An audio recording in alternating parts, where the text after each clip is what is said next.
Welcome to Salute to the Ears, where my family and I discuss everything Disney, from parks, food, and rides to travel tips, movies, and more.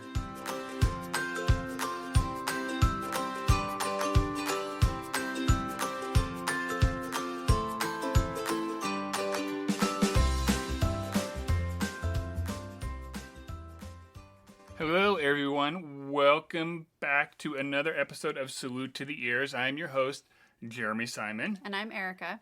And this is episode 49. I really can't believe we're already on episode 49. I know. It's like, it feels like they've gone, sometimes it feels like they go quick. Sometimes it feels like it's been forever since we've been on here. I wonder what we're going to have to do to celebrate the next one, 50. Disney's 50th anniversary, our 50th episode. We might have to do something special for that. But this one, I guess actually, first we should probably talk about stuff that's been happening, because it's been a little bit since we've been on here. It's been a little bit. Our life has gotten a little crazy. We had some trees that had to be taken down on our property. We had kid stuff that's just been crazy. Summer does not slow down for us whatsoever. And summer does not slow down at Disney either. And one of our favorite things is back, and that is the Food and Wine Festival at Epcot. Right. Now, with this, because this festival is long, this is the longest festival they got. And not all the booths open at once. Right. But it's been fun watching all the vloggers, YouTubers go around and try all these different things, all these new things. Yeah, but it seems like they're trying a lot of the same things to start with. Right, because they're all want to be the first ones to try the new things, like the French fry flight. Which that's the second time I've said that, and it's still difficult to say. French fry flight. And that is located in... French fries, I forget what it's called. But it's over kind of by Guardians. Yeah. That and, I'm trying to think of the other big, there's another one that they've been trying a lot. I can't remember off the top of my head. Oh, the peanut butter and jelly wings over at Brew Wing. I keep seeing those a lot. You can't, no. No? No. I can't. No, thank you. Right. No, thank you. No, thank you.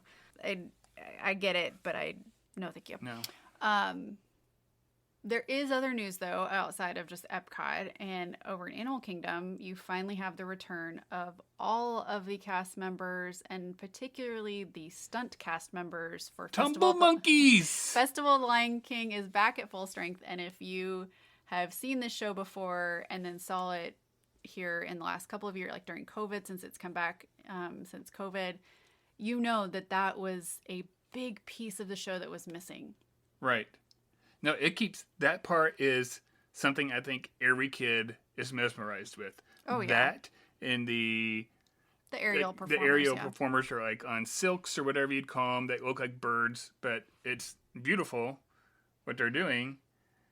But I think that kind of helps keep kids even more engaged, more so than just the music. Well, it keeps them engaged. Also gives those performers who are singing throughout the show a little break. Right. Right? That's why that was built in.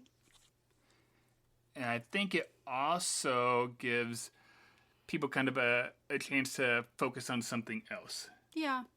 It's more colors flying around, because there's lots of colors, lots of things to focus on in that show. And the Tumble Monkeys come out, and it's something completely different. Yes. And a whole different personality. And it is. I mean, and it just is so, like, I don't know. It just became very iconic with Festival of the Lion King. And so I'm very glad that they are back. But we are actually not going to be talking about Animal Kingdom today. That is not for the rest of this episode. We are actually going to be talking about some really important rides and shows that we got to experience on our last trip. Right. We got to talk about our last trip before we can talk about our next trip. We are rapidly approaching our next trip, which just seems insane to me. We have never done a back-to-back trip like this before. I'm still trying to wrap my brain around the fact that I don't think I've fully unpacked from the first one. So I'm gonna have to repack stuff. But we have stuff that we are super excited to be able to get to do now a second time, because doing this trip that we just did in June was the first time we got to ride these or see these shows. And rides rides. Like, I mean, this is blown away is an understatement. Right. We got 3 rides we're going to talk about. Let's go ahead and throw those out there. We're going to talk about Rise of the Resistance, Guardians of the Galaxy Cosmic Rewind, and Remy's Ratatouille Adventure. 3 rides that we haven't got to be on, and up until this trip. And it's, you kind of hear, like, I take it back. 2 of them, everyone has pretty much liked it. The other one has gotten kind of mixed reviews. And of being not necessarily a destination ride. We'll talk about that when we get to it. Okay, we'll take these into order of how we rode them. Okay. So we'll go with Rise of the Resistance first. Okay, so Rise of the Resistance and Galaxy's Edge and Hollywood Studios. If you haven't ridden it, that must mean that you just haven't been to Disney World in the last 3 years. But or you weren't able to get a virtual boarding pass like we weren't. We weren't last time we went. Before this most recent trip, when we went at the end of 2020, we didn't get a virtual boarding pass. We weren't able to ride. Rise of the Resistance is a fully interactive ride. Yeah, I mean, and like multi-platform. Oh ride. Yeah. Like you go from a trackless system to a drop ride to animatronics everywhere. Oh yeah. Screens everywhere. Like fully immersive. Yeah, very immersive, very interactive with cast members. Very interactive as far as like what's happening around you, what's happening on the screens, being taken into different elements. This was a must-do on this trip for us. I mean, one, absolutely just obviously because of the podcast and because of our love of all things Disney, but really because my dad was also on this trip with us and he has been a huge Star Wars fan since the beginning of Star Wars. Right. And so this was something that was really, really cool for him to get to actually be immersed in that. Right. Like Galaxy's Edge was cool and he'd gotten to do that once before, but like to be immersed like this was just like, I haven't seen him smile and like be that happy in a long time. Right. Like this is as close as you will ever be to being in the movie, Star Wars movie, without actually being in the Star Wars movie. Oh yeah. With the animatronics and the 100 stormtroopers or however many's in that room, and the droids, and I feel like everybody has seen that room because it's on reels and. It's but I feel like it doesn't do it justice. Oh, absolutely not. And it was like you could like hear a pin drop when we walked in there. Oh yeah, it was so quiet. Absolutely incredible. The thing is that all of the spaces that you go into and all of the spaces that you enter, I so wish that you got this opportunity to like explore them further. Right. And like be in them. Obviously you can't, you got to kind of keep moving, but I mean even the very first transport vehicle that you go into. Like there's so many details and there's so many pieces and there's so many things happening. And if you're up near the, kind of the front of it and you get these views of the captain piloting it, and if you're near the back, then you've got more of these views of the screens. And, and I mean, it's just, there's so many pieces and elements to it that you are getting, depending on where you stand within that vehicle, you're getting a different experience. Right. It's one of those rides in queues you can go through multiple times and still not see everything. Yeah, and you're not going to necessarily have the exact same experience every time, which is really cool to me. Right. That it's not the same as like, say going on Star Tours where you have the, like 500 different options of how things play out, but but ultimately the ride is essentially the same, right? Like you still have the same type of ride. Same thing here where like, depending on your interactions with cast members, depending on the people in your groups, depending on the, where you stand and what order you go in to each ride, like into each section, you're going to have a slightly different experience. Right. Which was incredible. I even think you could sit in the same seat multiple times and still see different things each time. It's so many details. was absolutely blown away by the level of detail in, I mean, the tiniest things.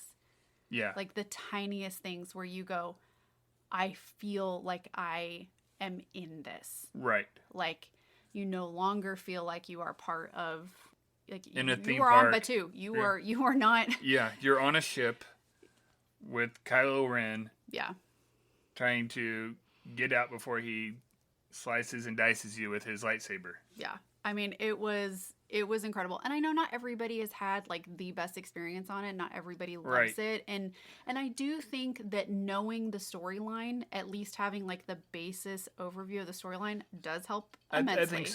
I think so. It's definitely those people who are like really into Star Wars are going to enjoy it more than somebody who has never watched a Star Wars still movie. A very cool ride. Still a very cool, like very, fun Right. thing to do, even if you don't know Star Wars at all. But if you know it at all, oh man, so fun. I had the best time interacting with one of the cast members who was part of the First Order, and I mean, super fun. I had my Resistance pin on, and I was like trying to make sure she saw it and like answering her question. I mean, so fun, but I knew those things, right? I knew things that I could say or I could interact with that would cause a not cause a scene, but you were trying to cause a ruckus. I was trying to cause a little bit of a ruckus, but it was fun. It was fun. It was super, super fun. And here's the thing. It was a little more intense at points than I was expecting. Yeah. And part of that is I have tried to avoid POVs of it. Same for the other rides. I have avoided POVs. I really wanted to experience it firsthand. I did not want to view it through just through YouTube video. Right.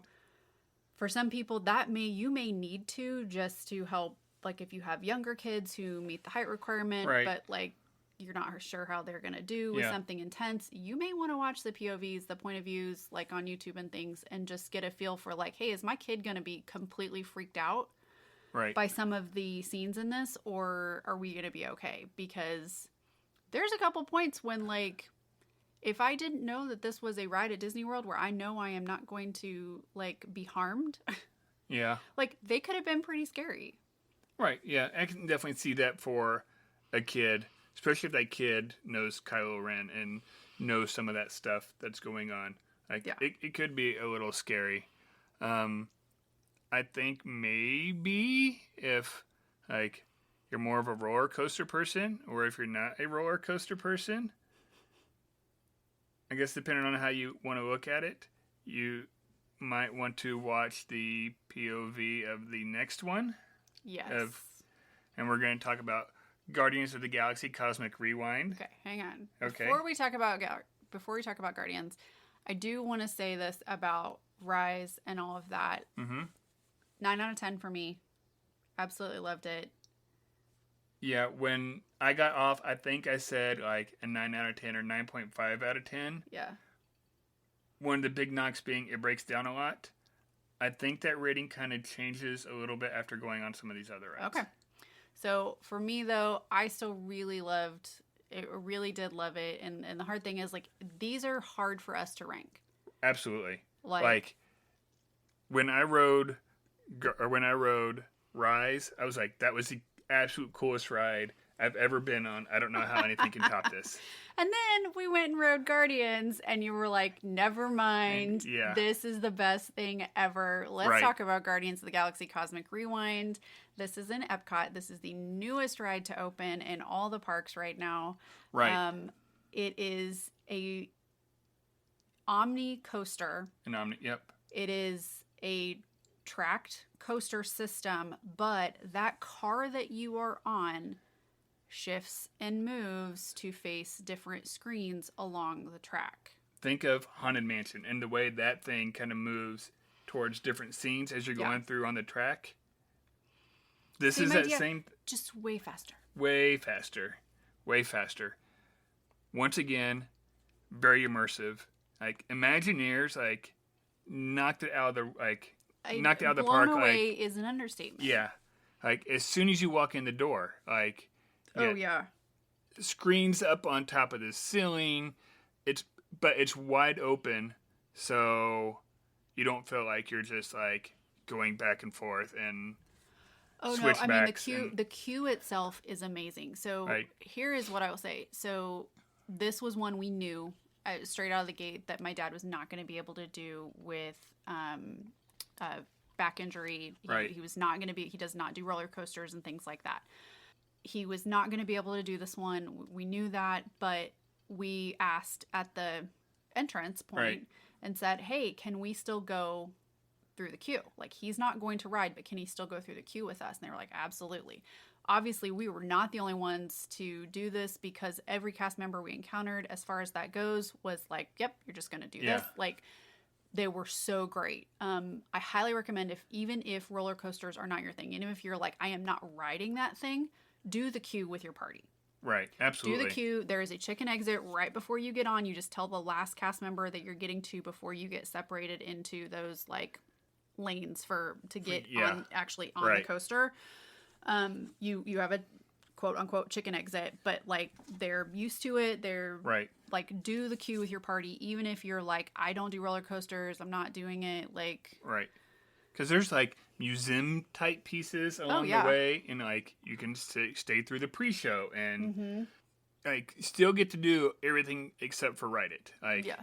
literally like just before you get on the Right. And so that's the nice thing is you get to see the room that you actually enter those ride vehicles on. Again, you go into multiple pre-show points. You go into multiple places. You have multiple points of like interaction as far as the whole ride. Right. The pre-show is not just go into one room and now you're on the ride. Right. Like, it is a 2-point system Yeah.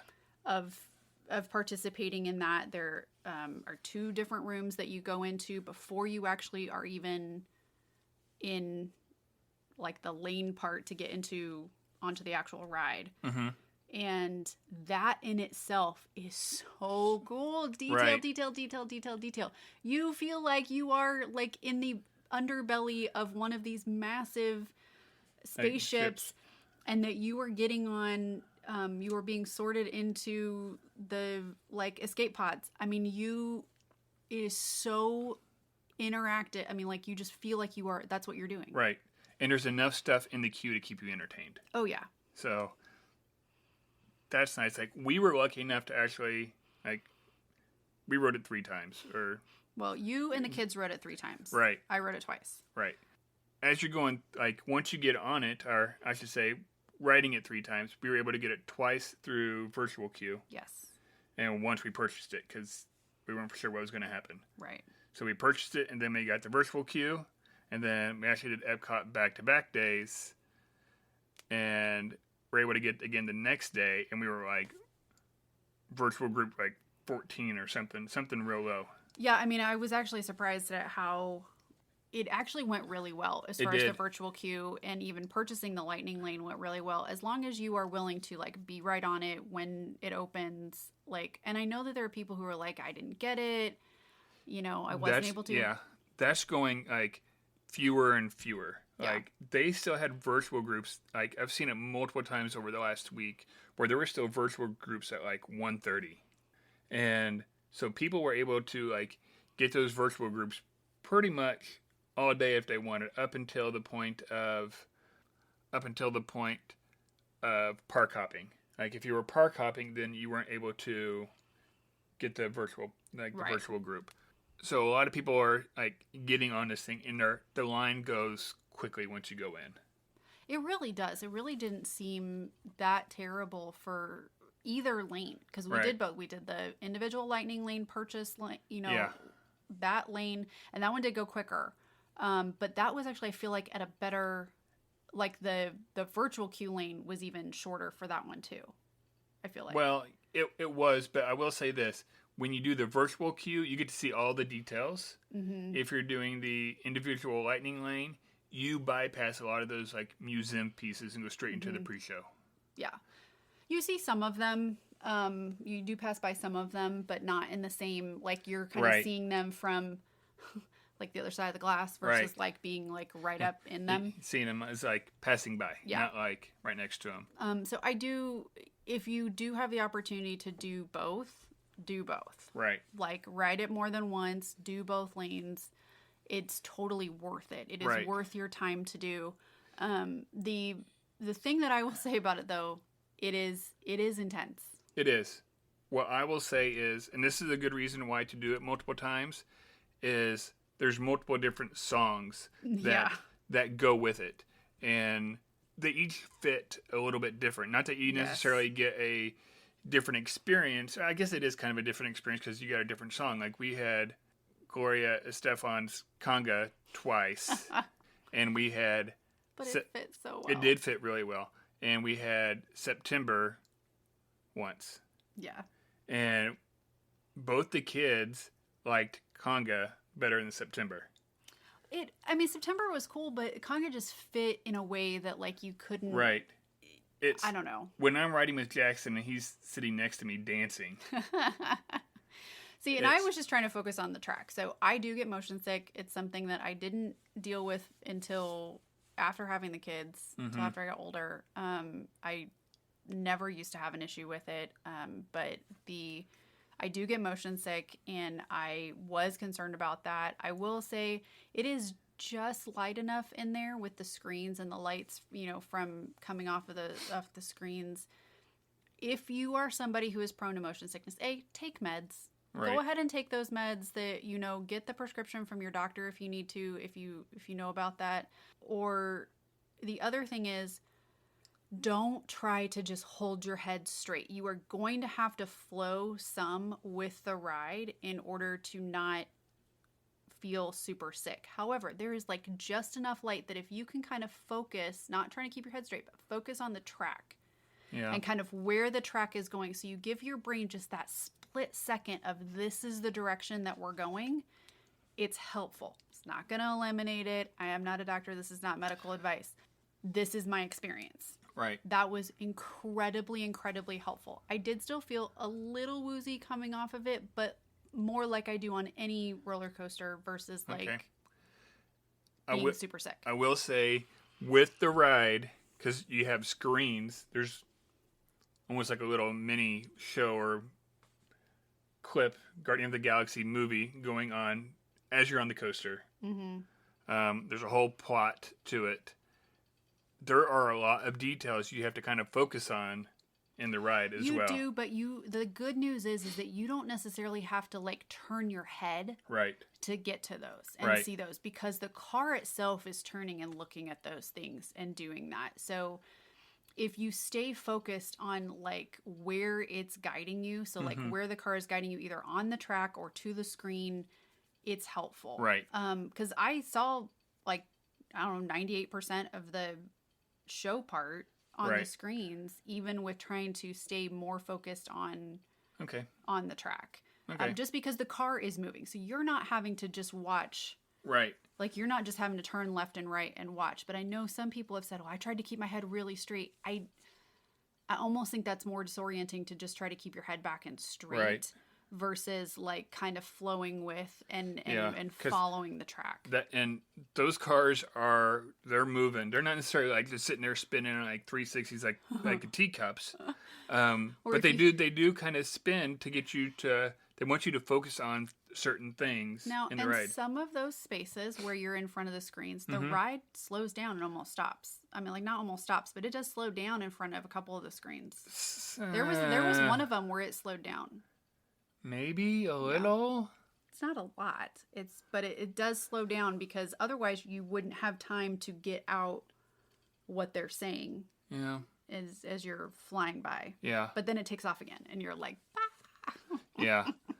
The pictures are hilarious on Guardians. That was one thing I noticed with like PhotoPass photos on it, because I believe it takes it when as soon as you take off and you're going backwards. It's a backwards launch. So if you have long hair, my suggestion is that you pull your hair back, or your hair is going to be in front of your face. Yeah. Yep. I think it's probably a fair point. That ride was one of the first rides I've gotten off, and I don't know, since I was a kid where I got off of that thing and was like, I want to ride it again. Yeah. Like, right now. Let's go again. I couldn't. I mean, I had to wait a little bit, but that's what I wanted to do.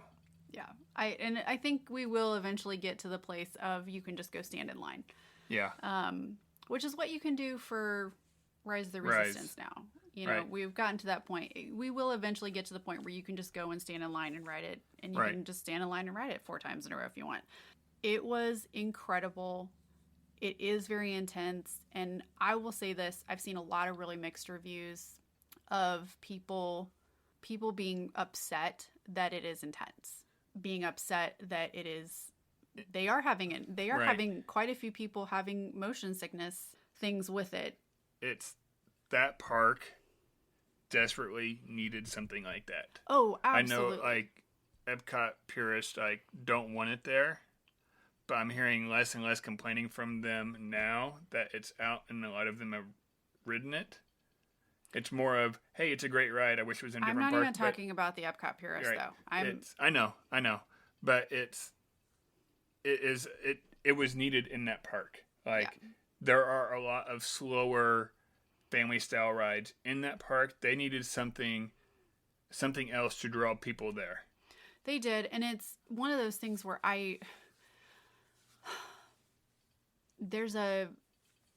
there are a lot of family friendly rides around all of the Disney parks around the world. There are tons of family friendly rides, things that you can ride with infants sitting on your lap. Like, it is incredible. There are things that still have a thrill, and again, your kid can still ride when they're 3 years old, like, and still have a really great time and be, you know, thrilled and it be something that is exciting. Right. Not every ride at Disney, not every ride at every park are you going to be eligible to ride because of things like motion sickness, heights, like, you know, intensity, all of those things. Like, that is just a reality.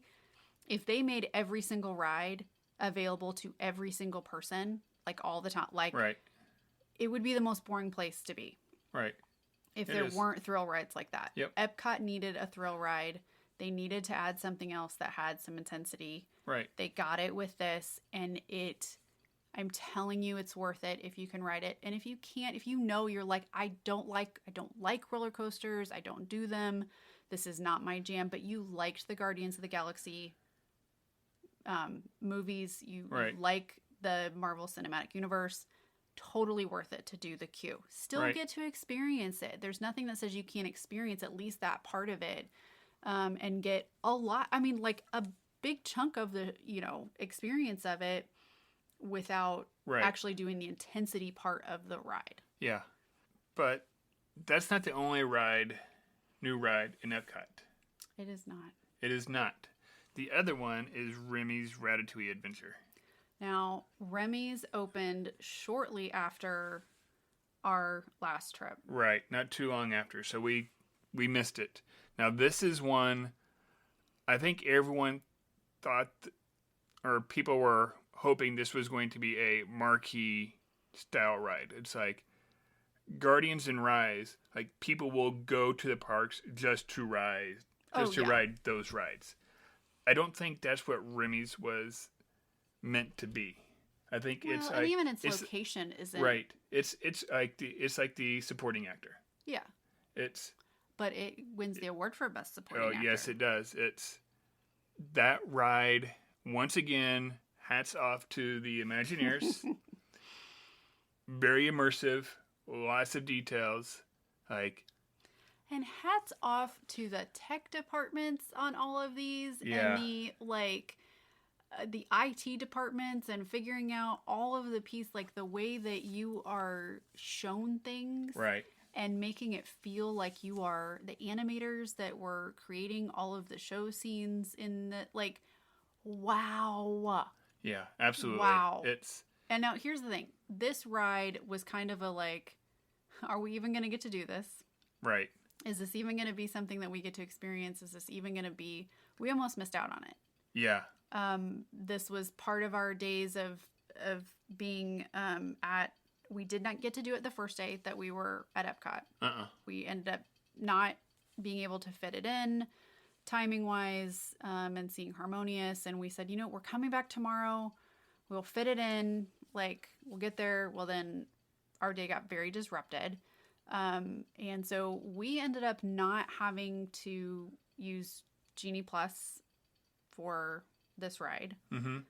We actually got special Lightning Lane passes from Disney for this ride because of the experience that we had. Which, hats off to Donna, the cast member from Soarin', because like she came up to the kids and I, and we're like, "What ride do you guys want to ride?" And we're like, she said, "Not Guardians." Like, that's okay, we've already done that. We're like, "Really want to ride Remy's?" And she's like, "Well, I don't think I can do it, but let me see what I can do." And it was like 2 minutes later, she's like, "All right, I got Lightning Lanes for Remy's for all you guys." So, and for Soarin', because we didn't end up getting to ride Soarin' either, which you and the kids did. Right. But I did not. Right. You guys did that while we were off property, but they, so we did not stand in the regular lane for Remy's. Now, Remy's was originally a virtual queue as well when it first opened, and then it went to being an individual Lightning Lane at Epcot before Guardians opened. Mm-hmm. Now it has dropped to being a Lightning Lane only accessible with Disney Genie Plus. And standby. But I'm saying, like, you have to, if you want Lightning Lane, you have to purchase Disney Genie Plus to get Lightning Lane for Remy's now. Right. That is new as of Guardians opening at the beginning of the summer. So, like, be aware that if you're looking at old vlogs or information about it, that they're talking about it being an individual Lightning Lane. It is no longer. It is now part of just Genie Plus. That one, so we didn't get to see the whole queue. We saw the Lightning Lane queue because we used a Lightning Lane for that. We did get to see some cool parts, like Gasto. Like, Gasto comes alive. Yeah. We saw that part where he's up on his sign and he's talking to you you're Remy. It reminded me of talking with, like, a very shortened version of talking with Turtle Talk with Crush. Kind of. Yeah. Like, think the 30-second version of doing, like, Turtle Talk with Crush, where it felt like there was somebody you were interacting with. Right.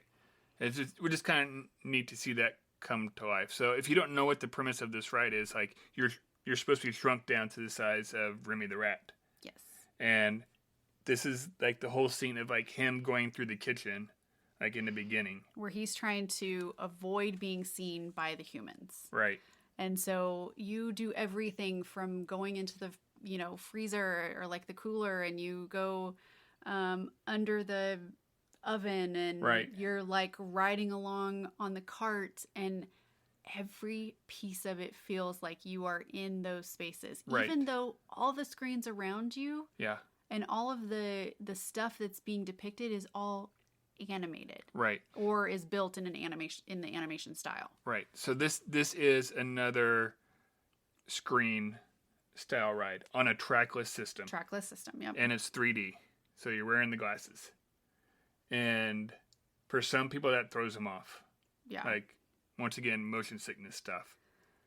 I didn't find it bad, but I don't really get motion sick on rides. I did, and I don't know if it's just because my vision, like, I'm nearsighted and I wear glasses or contacts, and I did have a problem with those. I don't usually have a problem with the 3D glasses, like distorting. That felt a little distorted at one point, and I kind of had to hold them off my face just a little bit, and that helped. So if you're having a problem with that, maybe just adjust, like, how close they are to your face. Okay. That may help you with that. But so cool. There were more surprises on this ride for me than I think the other ones. Like, well, yeah, I think we kind of knew, the storyline. Like, I mean, we know the storyline for Ratatouille as well, but it doesn't follow some of the same expected paths. Like, not every scene was what I was expecting it to be. Right. And things happen in some of those scenes that you're expecting some things to happen. Yeah. That, you might have to wait a little bit. And sometimes you don't expect things to happen that happen. And what is really cool, though, is that you get that, like, so when you go into the area where you're supposed to be in the cooler, it's cool. Right. like it's cold. Right, and you get the heat from You the get flame. the heat from the flame. You go underneath, like it's warm. Like so, you get those interactive pieces. You get smells. Like you get these interactive pieces. Like really really cool. Now, see, yes, both for Rise and Guardians. Like for me, I was like, let's do it again. Yeah. Like I really felt that way about Ratatouille. Like it was one I wanted to do like right away. Go back on. Yeah. Partly because it's not a high intensity ride. It's not high intensity, and we barely made it. We barely made it, and I think that's probably the fastest we've ever moved through Epcot ever. Like we had like 15, 20 minutes to get back there from the front entrance. I think we had 20. I think we had 20 minutes total to get back, and we made it with like 3 or something. Yeah. It was ridiculous. We probably should have tried to take the Skyliner. Like we knew we were taking a risk either way. We were either risking it taking the bus over from our resort or going to Hollywood Studios and taking the Skyliner. Right. It was close though. It was insane, and I was I was shocked by I expected Brooklyn to really like that really seems like a Brooklyn ride. Yeah. I was surprised how much Jackson likes it. Oh yeah. That blew me away. Yeah, he was really excited by it, and I think it just felt like that had been a really rough day for both of them. Yeah. And it'd been a really rough day for all of us, but it ended up being this like really cool ending to the night. Right. Yeah. And we made it. And it was really cool. Also, just to note, the bathrooms right outside the ride. Fantastic. New favorite bathrooms on property. Yeah. No, those were fantastic. If you need you need some quieter bathrooms, maybe you got a little one, you need you need it not to be so chaotic. I don't know how quiet they are during the afternoon, because when we were there, it was during Harmonious. Harmonious was going on. Yeah. So when we got off, Harmonious was going. So yeah, I mean it was quieter back there, but they're tucked away. They're not like right. Some of the the ones in the UK are right there along the path, right? So they always have people in them. They're just, you have to go back into France to get to them. No. They're not as so unless you're I'm looking for a bathroom and I'm looking on the map and I'm finding this bathroom, you're not going to see them off of the main path around World Showcase. So totally awesome bathrooms, really cool photo pass opportunities outside of the ride as well. Right. When you have photo pass photographers there with magic shot options and outside of the fountain, and just really cool photo opportunities in general, even if you don't use photo pass. Right. No, just the fountain's pretty, the architecture there, they've done a good job, a really good job. Yeah, it was, we were pleasantly surprised by it, and I'm so glad that we ended up getting to ride it. I will say our honorable mention for this is Mickey Minnie's Runaway Railway, because that was the kids' first time getting to ride it. Again, trackless system. Now, one thing I noticed about both of those trackless systems, I noticed it a little bit with Rise, but I was distracted enough and looking around at the Rise stuff enough that I wasn't as drawn to it. But I did notice in both Remy's and Mickey Minnie's that you are starting to really see marks in the floor where that trackless system goes. But with those, there's multiple ways you can go. So you still don't know exactly which way you're going. You don't know which way you're going, but you are starting to see some of those marks. Right. So, you are. And it did that was probably my one con, was that was the one piece, the one thing about it that made it feel like a little less magical. Yeah. Okay. Which I don't know how to do that. Okay. Now here's what I'm going to say as far as our recording tonight. Right. I think we're thinking along the same lines, because we've gone a little longer than I was expecting. We had fully intended on talking about the new shows Harmonious and at Epcot and Enchantment at Magic Kingdom. There's no way that we're going to get through both of those after this discussion. Right. But I think that those fit perfectly coming out as part of the 50th anniversary. I feel like those fit perfectly to be part of our 50th episode. Oh, yeah. So let's hold off on those until our next episode. And so if you want to hear our thoughts on Harmonious and Enchantment, you're going to have to like or subscribe. And we would like to hear your thoughts on the rides we talked about. And you can do that on Twitter and Instagram at Salute to the Ears. And say, with that, go out and find your joy. And have a magical week.